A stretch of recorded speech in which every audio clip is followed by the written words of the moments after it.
Hello and welcome to my channel today, Boo Snakes and More. Today we're going to be reading the story I'm writing called The Eddie Family Farm Adventures number 2. So please like this video and subscribe to the channel. And for more videos like this, watch my other house channel, A&A Snakes and Stuff. My youngest son's channel, Henny's Toys and Games. Or my oldest son's channel, Little Chris 10. Now let's dive into the video. The Eddie Family Farm wasn't just a place. It was a living story, constantly growing, shifting, and pulling in threads from everywhere, even other worlds. Brandon and Stephanie Eddy had built their Oklahoma homestead from the ground up, documenting every success and failure. On their YouTube channel, their kids, Layton, Addison, Kason, and Braylee, were just as much a part of it. Layton handled cameras and gear. Addison loved animals and business ideals. Kason followed Brandon everywhere, learning the trade, and little Braylee, while she mostly ran the lemonade stand and kept morale high. But this week was chaos. The Waco Rush. They had barely unpacked at the Waco Homesteading Conference when the sky turned a sick green.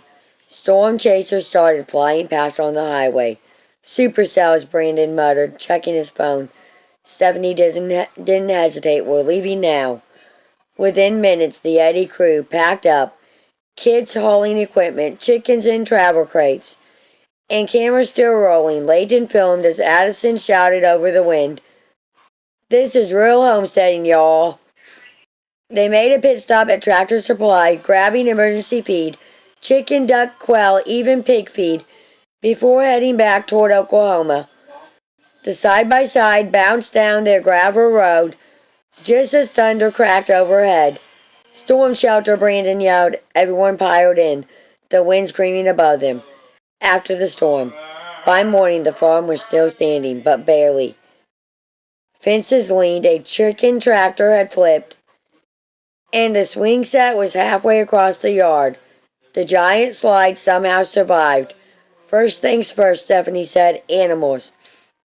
They checked everything. Chickens, ducks, turkeys, quail, even the peacock.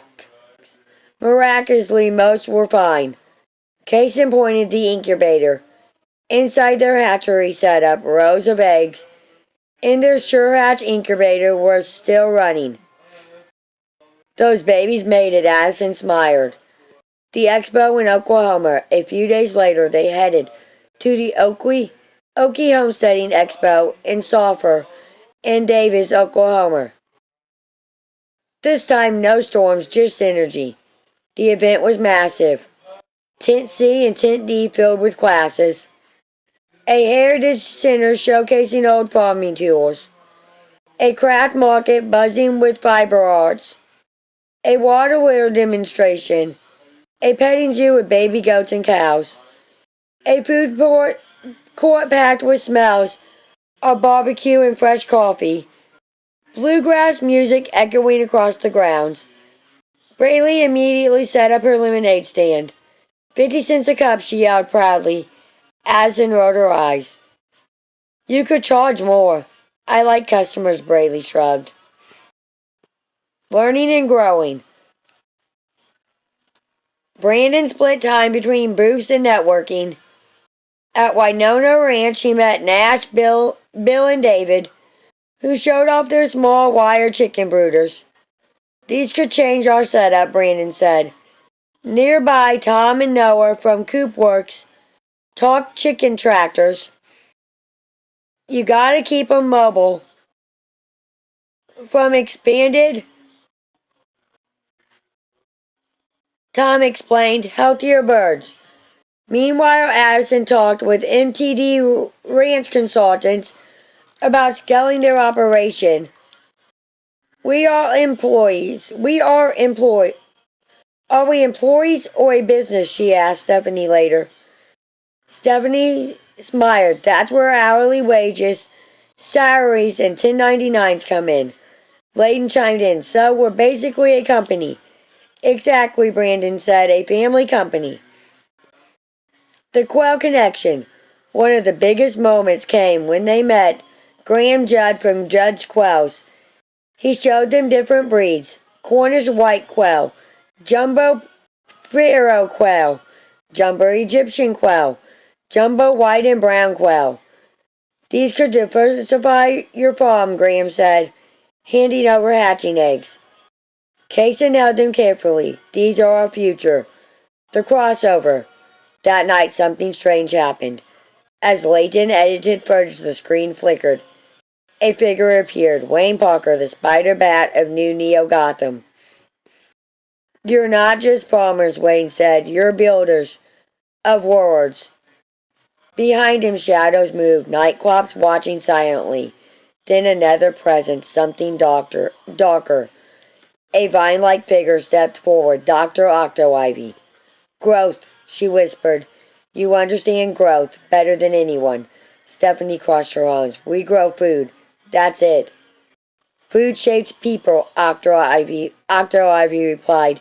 People shape worlds. The screen went black. Back to reality. The next morning, everything felt normal again. Brandon was teaching Layton and Kaysen how to process chickens.